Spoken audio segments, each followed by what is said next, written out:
Hello students, a pleasant good morning to you all. Today in science for class 7th we will discuss your second chapter, which is nutrition in animals. In this video we will discuss these three topics: introduction, nutrition in animals, and ways of taking food of animals. In the previous chapter you have learned nutrition about plants. In that chapter we have discussed that green plants prepare their food by their own by the process of photosynthesis. In this chapter we will discuss that what is the process by which animals get their nutrition.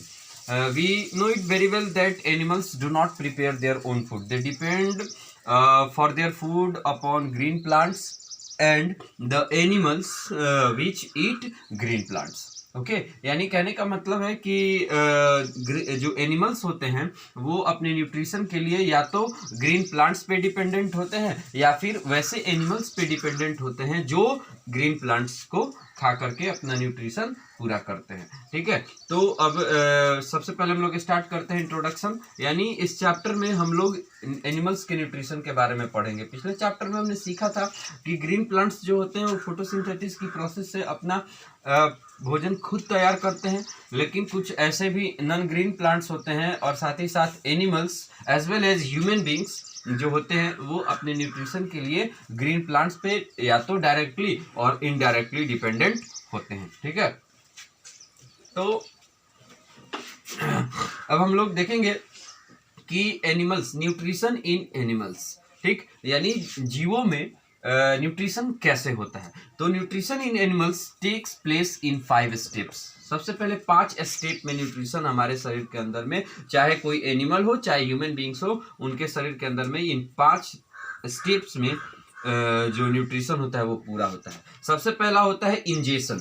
Ingestion का मतलब होता है भोजन करना. ठीक है, यानी the process of taking food is called ingestion. यानी जो भोजन हम लोग खाते हैं, खाना खाते समय उसको हम लोग मतलब भोजन करने की जो प्रक्रिया होती है उसको साइंस की भाषा में इंजेशन कहते हैं. ठीक है, यानी the process in which we take our food is called ingestion. उसके बाद बाबू होता है डाइजेशन. जो भोजन हम लोग करते हैं वो उसके बड़े बड़े टुकड़े होते हैं. ठीक है, तो वो एज अ होल हमारे शरीर के अंदर में एक्सेप्ट नहीं किए जा सकते हैं. उसको सबसे पहले तोड़ने का काम होता है. ठीक है, तो भोजन के टुकड़ों का यही ब्रेकिंग डाउन जो होता है वो डाइजेशन कहलाता है. यानी breaking down of the food particles into smaller ones is known as digestion.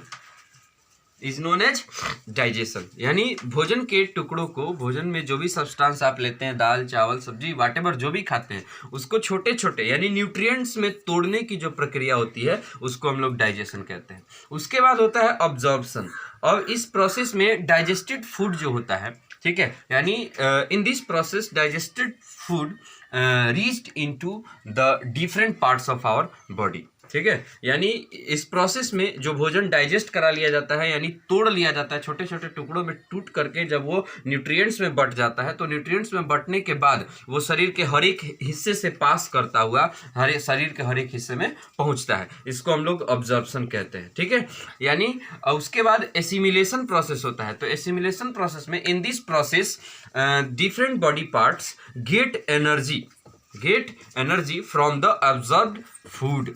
Okay, यानी कहने का मतलब कि जिस प्रोसेस में बॉडी के हर एक पार्ट्स जो होते हैं वो ऑब्जर्व फूड के द्वारा एनर्जी प्राप्त करते हैं अपनी एक्टिविटीज को करने के लिए, उनको हम लोग एसिमिलेशन कहते हैं. ठीक है, आगे बात समझ में. उसके बाद एक बार एनर्जी प्राप्त कर लेने के बाद जो बेकार का वेस्ट मटेरियल भोजन का बचता है उसको शरीर से बाहर निकालना पड़ता है. तो उसी भोजन के टुकड़े को, उसी भोजन के हिस्से को बाहर निकालने की जो प्रक्रिया होती है उसको इजेशन कहते हैं. यानी the excrete the waste materials of food from our body is known as egestion. यानी भोजन, सबसे पहले हम लोग भोजन करते हैं, उसके बाद उस भोजन को हम लोग छोटे छोटे टुकड़ों में हमारे शरीर के द्वारा तोड़ा जाता है.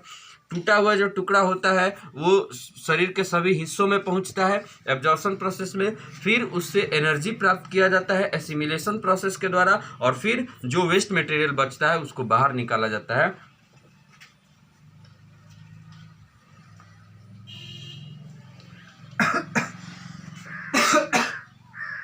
कैटेगराइजेशन प्रोसेस के द्वारा। आगे बात समझ में, यानी कहने का मतलब कि इन सभी स्टेप्स में हमारे शरीर के अंदर में न्यूट्रिशन की जो प्रक्रिया होती है वो संपादित की जाती है। ठीक है, अब देखेंगे अलग अलग जीवों का भोजन करने का तरीका अलग अलग होता है। तो सबसे पहले हम लोग भोजन करने के तरीके के आधार पर, ईटिंग हैबिट्स के आधार पर एनिमल्स का कैटेगराइजेशन करेंगे। तो all the animals are categorised in the 3 types on the basis of their feeding habits और ईटिंग हैबिट्स। ठीक है, सबसे पहला होता है हार्बीवोरस।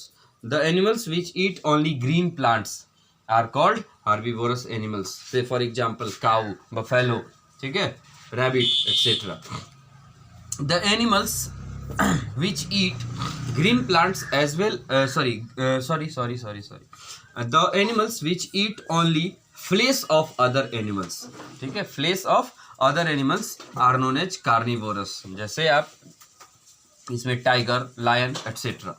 ठीक है, फिर आता है omnivorous, यानी the animals which eat green plants as well as flesh of other animals are called omnivorous animals। आगे बात समझ में, ठीक है, यानी ईटिंग हैबिट्स के आधार पर जानवर 3 तरह के होते हैं, हार्बीवोरस, कार्निवोरस और ओमनिवोरस। जो केवल ग्रीन प्लांट्स को खाते हैं उनको हार्बीवोरस कहते हैं, जो केवल फ्लेश को खाते हैं उनको कार्निवोरस कहते हैं, और जो दोनों को खाते हैं यानी green plants as well as flesh उनको हम लोग ओमनिवोरस कहते हैं। ठीक है, अब कुछ जीवों के, कुछ प्राणियों के यहाँ पे ईटिंग हैबिट्स को बताया गया है, यानी तरीकों को बताया गया जैसे वो अपना भोजन ग्रहण करते हैं, न्यूट्रिशन करते हैं। जैसे इन्फेंट्स, चाहे वो इन्फेंट्स किसी एनिमल्स के हों या फिर ह्यूमन बींग्स के हों, ठीक है, इन्फेंट्स जो होते हैं वो मदर्स मिल्क, ठीक है, यानी अपने माताओं के दूध पे डिपेंड करते हैं अपने न्यूट्रिशन के लिए। उनका सारा का सारा न्यूट्रिशन जो होता है मदर्स मिल्क के द्वारा प्राप्त किया जाता है। जो भी इन्फेंट होते हैं यानी एकदम छोटे बच्चे।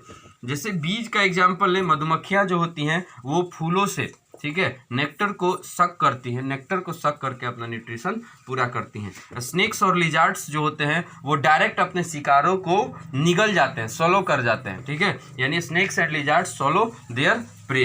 ठीक है, और एक्वेटिक एनिमल्स यानी जो जलीय जीव होते हैं, ठीक है, वो फूड पार्टिकल्स जो वाटर सरफेस पे तैर रहा होता है, फ्लोट कर रहा होता है, उनसे अपना न्यूट्रिशन प्राप्त करते हैं। आगे बात समझ में, ठीक है, तो अलग अलग जीवों का पर्सनली जो अलग अलग जीव होते हैं कुछ नाम रख करके हम लोग आगे के वीडियोज में उनके न्यूट्रिशन की प्रक्रिया को समझेंगे। तब तक इस वीडियो में इतना ही। Thank you very much.